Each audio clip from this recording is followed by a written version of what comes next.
Everybody's striking the fan. We're going to Krazy Joe's concession stand. He's got popcorn, soda, and delicious wieners. Forget all the shows over here, the grass is greener. He'll talk about movies and TV too. Krazy Joe reviews them all for you. He says go to eat, but go into one. Join Krazy Joe and get all the fun at Krazy Joe's concession stand.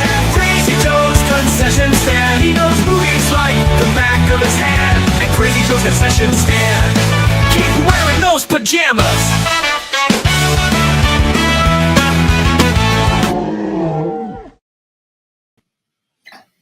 Good morning. Welcome. Oh, geez. Hang on a second. Can everyone hear me okay? I'm working on a new browser. Let me check the audio here. Oh, look at this. I'm on my default browser. That's no good. There. That should sound a lot better. Okay. Sorry. Working on my settings. It is a brand new browser we got here.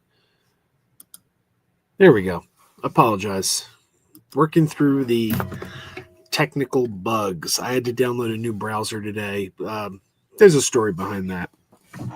But it's not a very interesting story, so I don't want to bore you with it. But good morning. Good morning. It is the first full day of spring.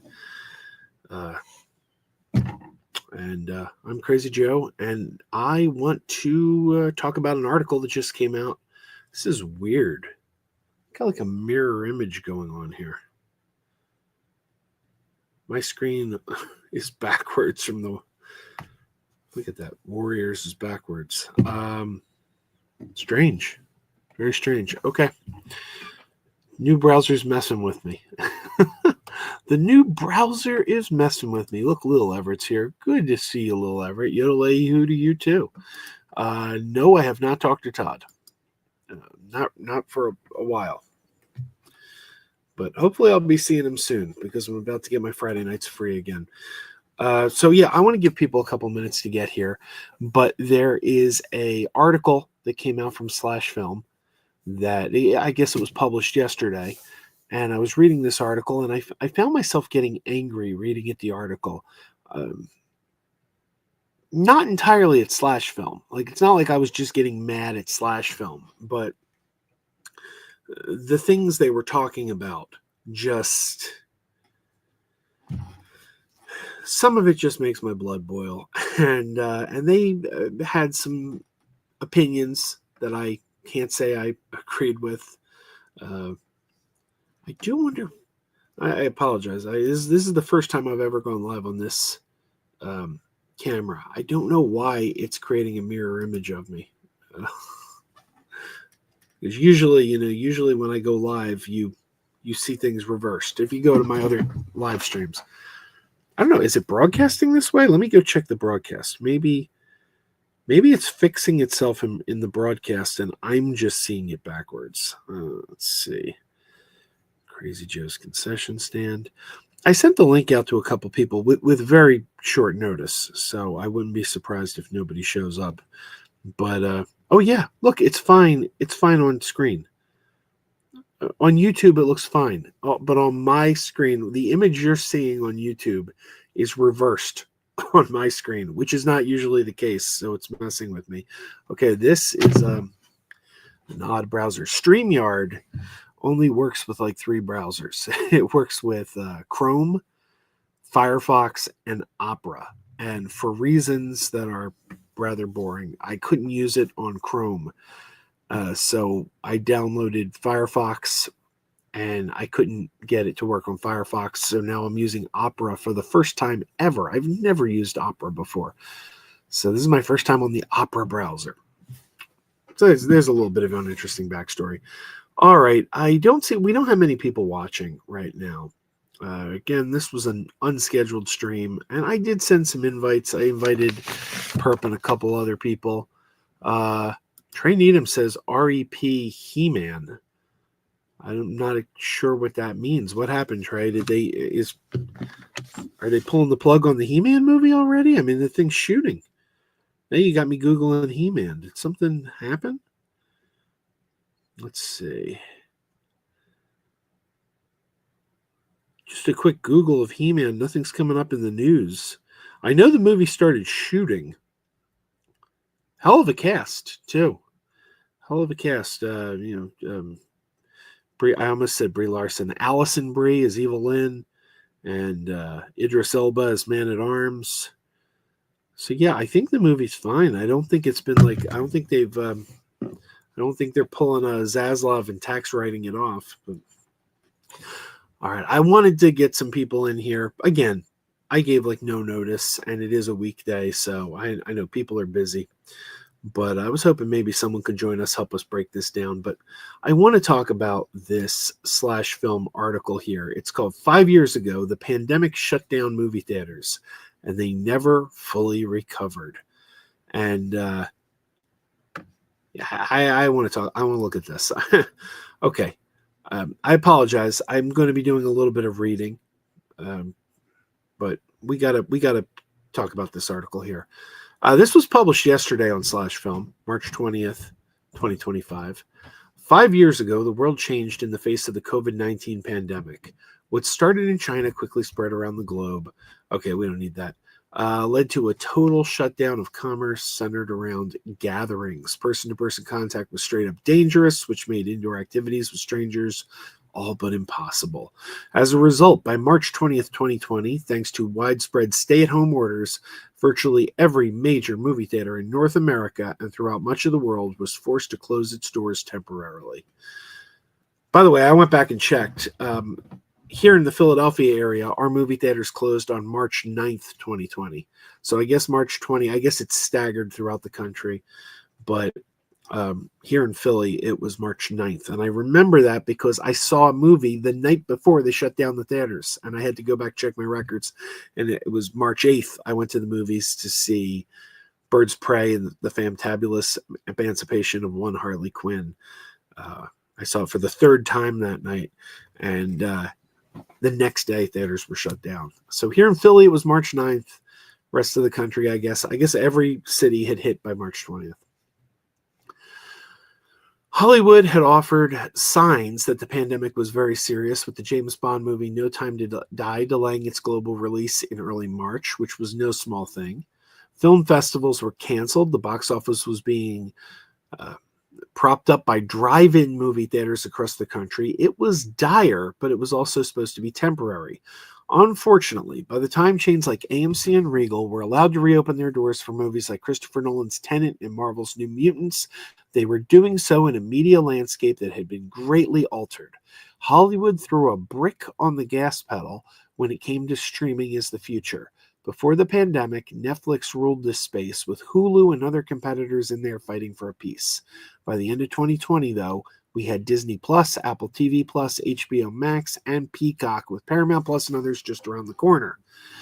Even more transformative was the advent of PVOD, aka Premium Video on Demand. Video on Demand had been a thing for years, but when theaters shut down, studios released movies that had their runs at the box office cut short to rent for home for $20.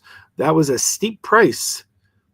That people cooped up at home were willing to pay. When Universal released, and this is where I start to get angry, when Universal released Trolls World Tour, a would-be theatrical release at home on PVOD in April 2020, Pandora's box was permanently opened. Pandora's box was permanently opened. Theaters would have to fight for relevance from that point on, even without the threat of a global pandemic looming. Now, this is where I start to get annoyed, because this is a bullshit statement.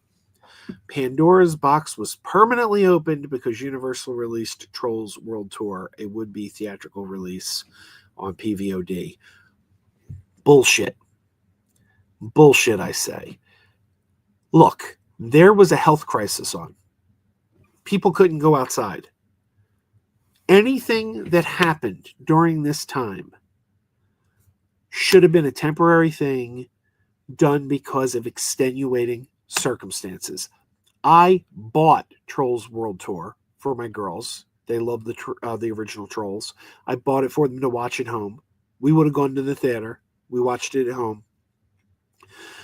But I think the average American, the average moviegoer, the average anyone of average intelligence could easily figure out that this was a one-time thing.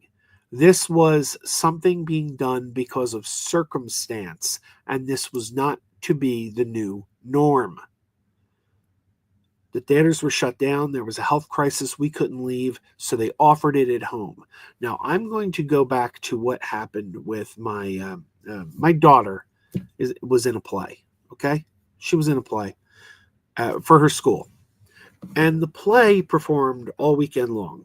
Friday night, Saturday night, Sunday night. And you know what? On Sunday, after the show, they announced on stage that the theater kids, did not have to come to school on Monday. They gave them Monday off after a full weekend of performing their show.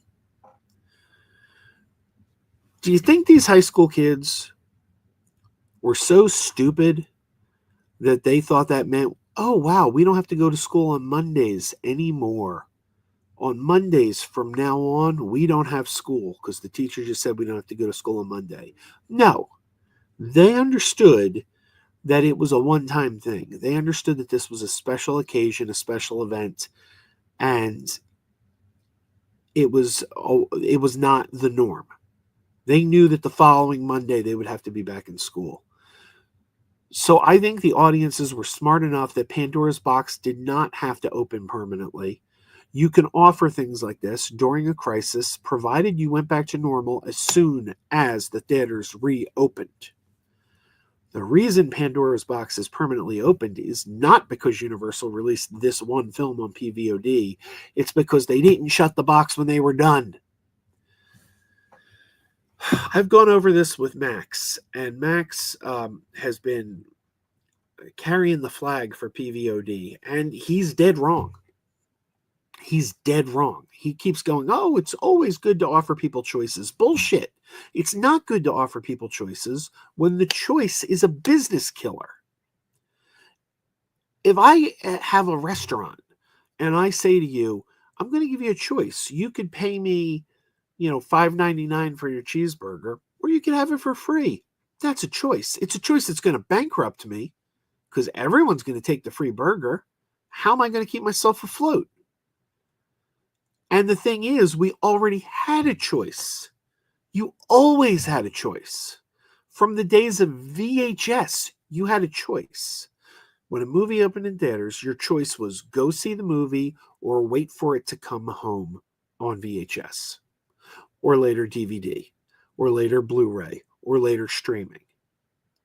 Go to the theater, wait for it to come home. That has been your choice since the early 80s. The thing is, the window of that wait keeps shrinking and shrinking and shrinking and shrinking. And it used to be the 90-day window. There was 90 days between a movie playing in theaters and a movie coming home. And that was contractually mandated. The theaters insisted upon it. They would not show any movie in the major chains, AMC, Regal. They would not show a movie unless it was promised by the studios that this movie would not come home through any home format, VHS, DVD, for 90 days. And that was the rule, and that was the norm. And you did have a choice. Your choice was see it in the theater or wait and see it at home. And the reason that worked is because if people wanted to see something, they knew they had a 3-month wait before it came home. And if they really wanted to see it, and if there was a sense of urgency, they went to the theater. They went out to see it so the movie wasn't spoiled for them, wasn't ruined for them, or just because they couldn't wait. Sometimes they saw the movie 2-3 times. Like the MCU was built on repeat viewings. People kept going back and seeing them again and again. When the studios did this, and there's one person to blame, and he's going to come up again later in this article. It's Adam Aaron. Adam Aaron is the CEO of AMC Theaters. Adam Aaron, AMC is the largest theater chain in the world. He, during the pandemic, signed a contract with Universal that allowed them, because before then, if you were going to break that 90-day window, AMC theaters wouldn't take your movie. Regal Cinemas wouldn't take your movie. Then you lost all that box office revenue. Adam Aaron signed a deal that allowed Universal to open movies up on PVOD within 30 days if they wanted to. That's the largest theater chain in the world. And when they signed that deal, the other theater chains, to compete, just to stay competitive, they had to sign similar deals. So that created a domino effect. Suddenly, the 90-day window is gone. So this Pandora's box that this article is talking about, it's bullshit. It was not because Universal released one movie on PVOD during a health crisis. It was because the time when the theaters opened again, instead of saying, hey, this was a one-time thing, my kid getting off school on a Monday because she did a play, it was a one-time thing. You know, oh, it's your birthday. You can have a birthday cake for dinner. That's not healthy. You can't do that every day. It's a one-time thing. You know what I mean? A special thing. You make it permanent, everything changes. And that line drives me crazy there. And Slashfilm should know better. And I remember when the theaters were ready to reopen. Again, I wish I had the article. I didn't write it down. That's the problem is, you know, I got old man memory. I don't write things down. And at the time I should have, because I've referenced this several times over the years. And it's like, if I had the article, the actual article, but I remember when the theaters were getting ready to reopen, Slashfilm wrote something about how the theaters were going to struggle because of things premiering on streaming early. And, you know, once the audience has gotten used to that, you can't get the genie back in the bottle. I was like, no, bullshit. The audience knows that this was a temporary thing. The audience knows what the norm was, because the audience has a memory of this is the way things work that lasts like their whole lives. And then you have this small memory of this is the way things are now. And the larger percentage of the pie chart of their life, the larger percentage of the pie chart, this is how things worked. Tiny little percentage, this is how things are now. So they get it if you go back right away. It's the longer you prolong it, the percentage of the pie chart of this is the norm starts getting bigger and bigger and bigger and takes up more of their memory. So the only reason the genie's harder to get back in the bottle is because you're keeping the bottle cap open longer. That's all it is. As soon as the theaters reopened, it should have been back to business as normal. But that didn't happen because of the actions of Adam Aaron signing that deal with Universal. All right, now we're going to get back to Adam Aaron. Let's read this a little more. Slow recovery for theaters and lowered ceiling for the box office. By the time 2021 rolled around, vaccines were becoming available, and the direct threat of the pandemic was easing. Hollywood began scheduling big movies such as Godzilla vs. Kong and F9, The Fast Saga. Unfortunately, studios were also now all in on streaming and uncertain regarding the box office. This was evident when Warner Brothers announced it would premiere its entire 2021 movie slate in theaters and on HBO Max on the same day. This decision understandably pissed off chains such as AMC, who made it possible by signing that stupid deal. It also didn't make stars or filmmakers very happy. Now, let me just point out here that the contract Adam Aaron signed said that Universal could release their movies to PVOD within like 30 days. He could have fought this. All the theaters could have fought this. If they refused to show any Warner Brothers movies in theaters, Warner Brothers would have hurt even more. But anyway. This was going to cut into ticket sales in a year when theaters needed them the most. And it did, in fact, in no small part, thanks to decisions like these. The recovery at the box office was much, much slower than anyone anticipated. Sure, movies like Godzilla vs. Kong were relatively successful. By the way, Godzilla vs. Kong was relatively successful because it was the first big major movie to open in theaters when the theaters reopened, right when the vaccines came out. Now, a lot of the people who are disingenuous, who hate James Gunn, always want to point to the box office failure of Suicide Squad, a movie that came out in August versus Godzilla, a movie that came out in March. Let's just get that bullshit out of the way right now. If anybody ever tells you that the Suicide Squad was a box office failure, they're disingenuous. You can just not take them seriously right then and there. Because Godzilla versus Kong came out in March, right when the pandemic, the vaccines rolled out. Did quite well. But anyone who remembers what actually happened during that year, as the year went on and we got closer to July and August, a new variant of the COVID virus called the Delta variant emerged. And the Delta variant was a little more resilient and was the vaccines weren't being as effective against the Delta variant. And the Delta variant caused a second wave scare in which people started staying at home again. The Suicide Squad was released right during the rise of the Delta variant. So to compare the box office of the Suicide Squad to something like Kong versus Godzilla is disingenuous, and anyone who tries to do that is bullshitting you.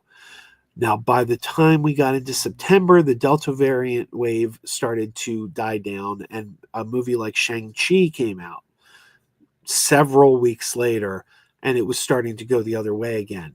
So by the time we got to the winter months, things were sort of stabilizing. Then Spider-Man No Way Home came out, and that did really well. So anyone who's like, the Suicide Squad, people are going to say it's because of COVID, but Godzilla and Spider-Man did just fine. Those people are bullshitting you. Those people are bullshitting you and not to be taken seriously, because Godzilla came out during the rise of the vaccines. Spider-Man came out in December after the downfall, or after the Delta variant kind of, leveled out, where Suicide Squad came out right during the rise of that Delta variant, and people were staying in. And I remember this very clearly because I had tickets to go to Dragon Con, and Dragon Con reluctantly opened, and because they had been closed the year before, and they said, we're going to reopen this year. Everyone's going to have to wear a mask. We're going to have lowered capacity. But then when the Delta variant arose, they started second guessing, maybe we have to cancel this after all. And my wife tried to persuade me not to go because she was scared of the Delta variant. That was right when that Delta variant was hitting. Don't let anyone tell you otherwise. They are lying to you. Anyway, okay, that's why Regal's parent company, Cineworld, had to file for bankruptcy in 2022, and largely why AMC Theaters is saddled with billions in debt. It's also why Sony Pictures swooped in to buy the beloved regional Alamo Drafthouse Theater chain in 2024. Before the pandemic, the box office was enjoying record highs in 2019, when global ticket sales topped $42 billion. Disney alone made more than $13 billion that year, with a whopping 9 movies grossing at least $9 billion during that time frame. But that was then, this is now. Now that's also important, because you will have people try to tell you, well, theaters were dying even before the pandemic. Bullshit. 2019 was one of the biggest years for movie theaters. If anyone tells you, well, the theaters were dying even before the pandemic, which is something I hear often, that is also a lie. I don't know. A lie is when somebody says something intentionally to deceive you. Maybe people are just mistaken. I should give people the benefit of the doubt and say maybe they're not lying, maybe they're just ill-informed, because there is a difference between lying and being ill-informed. Because to lie, you have to know the truth and intentionally want to mislead people. All right. The bar for success at the box office has been forcibly lowered these past 5 years, as evidenced by the fact that only 9 movies have made at least $1 billion since 2019. Meanwhile, theaters keep getting hit with major setbacks, such as the 2023 WGA and SAG strikes upended their 2024 slate. That's why the domestic box office dipped from $8.5 billion in 2024 after grossing an encouraging $9 billion in 2023. Now 2025 is pacing even further behind last year. The days of the domestic box office topping 10 billion annually, inflation notwithstanding, may well be behind us. The problem translates around the globe as well. Now, a lot of people got angry at me during the strikes, during the WGA and SAG strikes. People were like, "You're not for the unions. You're not for the writers. You're not." I'm always for the writers. I'm always for the actors. I stand with those unions. But I, at the time, said these strikes are a mistake. You're striking at the wrong time. This is not the time to strike. You have a business that is in a recovery phase. You need to get the business healthy before you can think about striking, because you are basically crippling an industry that is already limping. And that is not a smart move, because yes, the workers want fair wages and fair treatment. I get that. But you need jobs to come back to. You need jobs to come back to. It does you no good if you get everything you want and the business goes under. It does you no good. And at that time, the top priority should have been getting the business healthy again. And then you can strike. Then you could have your strike. But it's like we had a business model that was limping along because of the injuries sustained during COVID. And it was like they just went at it and started kneecapping it with a baseball bat. And I said at the time that the strikes were a bad idea. They shouldn't have happened then. And I've been proven right. I've been proven absolutely right here. The SAG strikes and the WGA strikes hurt them further. And I stand with the unions, I stand with the workers, but they should have waited on these strikes. It was a bad time, because striking doesn't do you any good if you don't have a job to come back to. They needed to make sure that the business was healthy so that the strikes were meaningful. They didn't do that. Pandemic changed movies forever.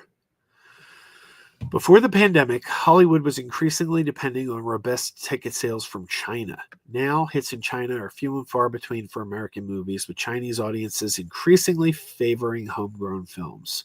What's taking even more money off the table? Audiences are also far more content to watch movies at home. And why shouldn't they be? Well, because it's a lesser experience. Even big blockbusters are now available, in some cases less than 3 weeks after they first reach theaters. The wait-to-stream mentality has truly taken root, killing many of the sorts of movies that used to find success at the box office. And I have been saying this.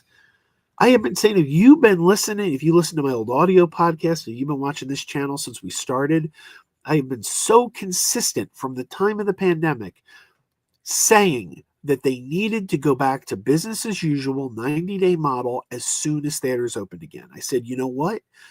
You might have short-term loss for long-term success. Short-term loss for long-term success. Because yes, you did need to retrain audiences to go back to theaters. You are going to have people who were used to staying home. But in time, they would have gotten back to the old ways. Because, like I said, if you have the pie chart of their lives, that's the way it was for the longest part of the pie chart. That's what they're used to.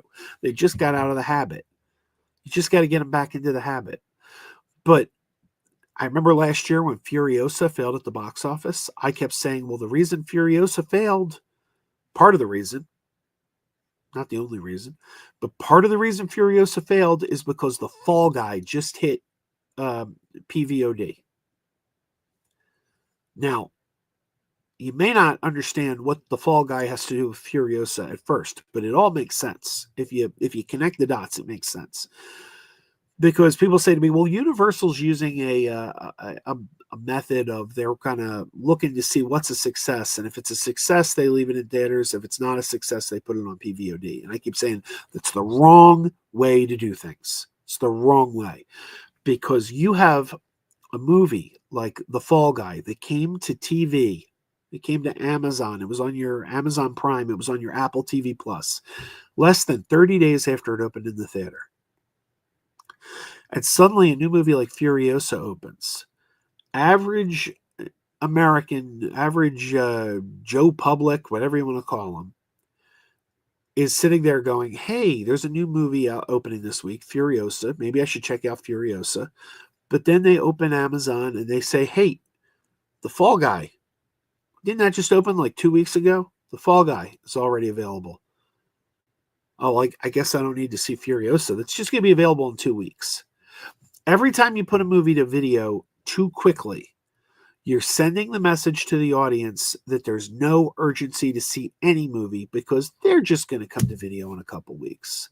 The only studio that is not doing this is Disney. Disney learned their lesson after the whole PVOD Black Widow. You know, they lost a lot of money on Black Widow because they had to pay Scarlett Johansson a lot of money. None of their PVOD stuff really worked out. And Bob Iger came back. Bob Iger turned back to the theatrical model. And if you look, the 2023 movie slate didn't do so well. I don't think, other than, I don't know, was any Disney movie a success in 2023? I mean, The Little Mermaid and Elemental did well over time.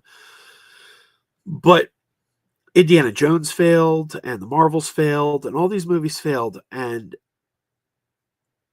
part of the reason is because they were coming to streaming too quickly. But those movies did not. Those movies did not. The movies the year before did, but Bob Iger extended the theatrical run. He did not put these movies on video too soon. And the audience learned. The audience learned. Look at the business Disney did this past year. Moana 2, Mufasa, what do you call it? Deadpool and Wolverine. They had a bang-up year because the audience has learned from the previous year, oh, wait a minute, Disney's not doing that crap. They're not just rushing this stuff right to streaming. Disney knew how it worked. They did it right. Universal, they're screwing everything up. They're screwing everything up with their going to video too soon. And I've been proved right on this time and time again. I've been saying it and saying it and saying it. And the box office keeps proving me right. That's why Netflix alone generated more revenue than the entire global box office in 2024. All right, so I don't want to just keep reading this whole article to you, but let's get to the end here. So what's the answer? Is there hope? Could lowering ticket prices entice moviegoers to return to cinemas more frequently? Maybe, but the tickets are far more likely to get more expensive. First of all, let's get something straight. Movie tickets have never been cheaper ever than they are right now. Movie tickets are currently at the cheapest they've ever been because of subscription services like AMC's A-List, Regal Unlimited, other theater chains have similar subscription models. I'm Regal Unlimited. I pay like a little over $20 a month. I see as many movies as I want to see. $20 a month. Now, if I went to see a single movie, it's about $20. It pays for itself if you see 2 movies. I don't understand why everybody doesn't have this. I go to the movies all the time. I see movies all the time. I'm spending $20 a month. It's dirt cheap. It's dirt cheap. The people who keep saying it's too expensive to go to the movies, they're the people who aren't paying for the subscription service. They're just seeing one single movie paying $20 a ticket. Don't do that. Get Regal Unlimited. Get AMC A-List. You could just keep going and going and going, and you pay peanuts. It's never been cheaper. Now, I understand some areas don't have an AMC, don't have a Regal. Maybe you don't have a theater that offers this. In that case, I sympathize. I get it. But if you live in an area where you have that, god damn, take advantage of it. It is the best deal around. I might go to the movies today. I haven't decided. It's my birthday today. I like to, I kind of want to see a movie for my birthday. I don't know. Snow White just opened. I'd like to see Snow White. Of course, the kids want to see that too, so going alone wouldn't be a great idea. Maybe I'll finally see Novocaine. I don't know. It could happen. We'll see. Then we have maybe it's theater. Maybe it's making theaters part of mixed entertainment centers that include everything from arcades to axe throwing. For better or worse, AMC CEO Adam Aron currently believes returning to longer exclusive theatrical windows is a must. So the guy who shortened the theatrical windows, the number one culprit in all of this, now sees the error of his ways. F you, Adam Aron. This is your fault. All right, there we go. So that article, I read it this morning, and I got a little upset by some of this. All right, we got. Let's take a look at the chat here. Trey says he was talking about John Irwin. Hey, Senior Nerd's here. Good to see you. Max is here. And Max says he works till 7:30 today. Oh, and there's the perp. The old perpinator is here. Good to see you, perp. And Degrassi. Thank you, Degrassi. So there you go. That's really what I wanted to talk about. This article, it just, so much of this, if you've been watching my channel for any length of time or listening to my old audio podcast, so much of this is stuff I was saying when we were in the thick of the pandemic. I was like, you know what? This is the way things have to be. We have to go right back to the way they were. We have to go immediately back to the old ways, the 90-day window, as soon as theaters reopen. If we don't do that, it's just going to make the recovery process take longer and longer and longer. And it's not that during a crisis time, they offered a few freebies or a few things direct to streaming, or, you know, they changed the model for a moment in time when there was a health crisis. It's that as soon as the opportunity to go back to the old ways, as soon as that opportunity presented itself, they didn't do it.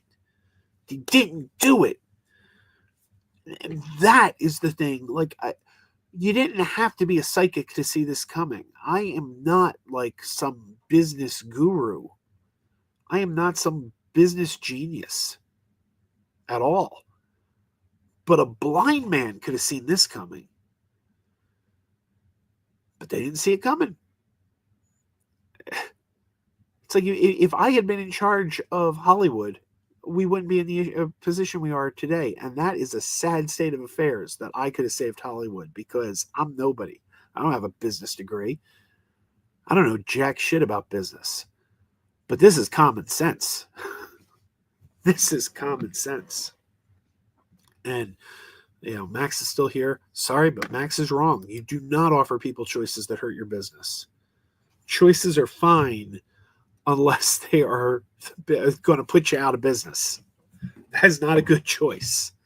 That is not a good choice. I could open a restaurant and say, you could pay me for your food, or you can have it for free. Choice is yours. But everyone who chooses the free meal is going to close down my business.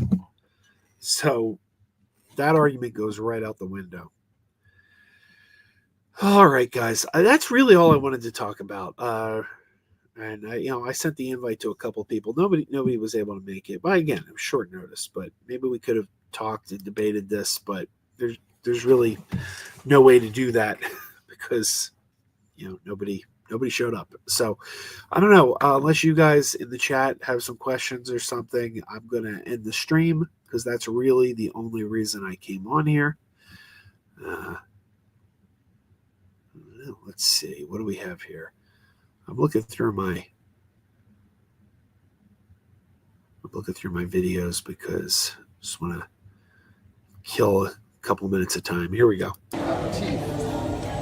What you got there, Dave? I got a glass of this delicious. I'm about to drink this. These are all Coke products, so every one of them should totally be. Which one did you get? Well, I just figured I would just go with Italy because I'm from Italy, so I have to like it. There's no way I wouldn't like this, right? Oh, well, all right. I mean, it says it's a traditional part of Italian refreshment culture. And since I'm Italian, I got to indulge in that traditional part.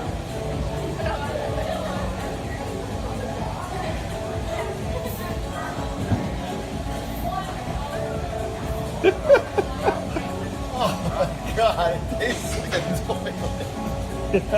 That's so awful. I can't even finish. Have some more. I tried to waste some of it. No, I need something to fix that. Hey, Dave, you take the camera here. This is the moment you've all been waiting for. Christine's going to have her first ever Beverly. See, you hated the Beverly, but yet you have a cup of it yourself. Oh, no, you have to torture yourself. You have to take it. All right, you ready? Yes, you got to finish all of it, too. Luckily, I only give myself a teeny little bit. Oh.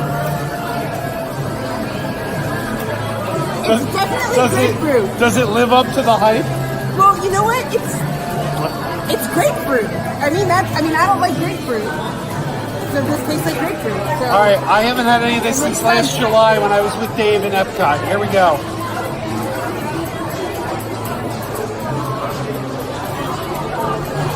It's grapefruit. That's why you put sugar on grapefruit. Yeah, it's pretty bad. But now we've done it. It's pretty bad. One of my coworkers said that she thinks Italy they don't really drink this in Italy, and this is their way of like pranking America. I need to go have another different flavor to get this out of my Can mouth. you have another Beverly? Can you do it? No, I'm not. See here. Crazy Joe Mega Podtastic writes, I heard there's a deleted scene in Dune where Jason Momoa's Duncan Idaho trips and falls in the sand. When he stands up, everybody points and yells, hey, looks, it's Sandy Duncan. You talking about the Broadway and film actress Sandy Duncan? That's a deep cut. You're welcome. All right, Crazy Joe, thanks for sending that in, man. Okay, next up. All right. Yeah, I just wanted to kill a couple minutes, see if anybody was available to pop in, or if anyone generated any comments that we can riff off of in the comment section, but I guess not. So that's going to do it. And that was just my look at the pandemic article that published yesterday from Slashfilm. I don't know. It really annoys me that they're going to pinpoint the one thing that happened during the pandemic of releasing Trolls and say this opened Pandora's box. No. That was a one-time thing, or a short-term thing, I should say, because they could have done it a couple times during the pandemic, but it was never intended to be the norm, and it only is that they kept the floodgates open and did not shut the door behind them that we're in the mess we're in today. And it's still fixable. It's still fixable. Go back to the 90-day window. Go back to the 90-day window. You know what? It might hurt the box office even more short-term. Take some short-term losses for some long-term gains. Because if you retrain the people, hey, if I want to see this thing, I have to see it now, or else there's going to be a 3-month wait. It brings back that sense of urgency of, well, now's the time. It's not rocket science. It's worked. It worked for years. It worked and worked and worked, and it only stopped working when they stopped doing it. That's when it stopped working. It's not like the 90-day window wasn't working anymore. It's that there was an abrupt stop because of this pandemic, and we just never returned to it. So it's like we never returned to the thing that worked. And then we were just shocked that the new thing didn't work. Krazy says F1 will be the test. What is F1? I'm not sure what F1 is. I don't know. Anyway, we have a great film slate coming this summer. A lot of great movies. So more opportunities for it to turn around. So, all right, everybody. Until next time, keep wearing those pajamas. Keep wearing those pajamas with the plastic feet. Keep wearing those pajamas. Tell everyone to meet Keep wearing those pajamas with the back door flap. Keep wearing those pajamas. Don't open it, it's a trap. Oh no, It's a trap. Some people call them bitches. Some people call them jammies. They can come embroidered with big money and no whammies. They can have 100 tiny commander adamas. But no matter how they look, just keep on wearing those pajamas.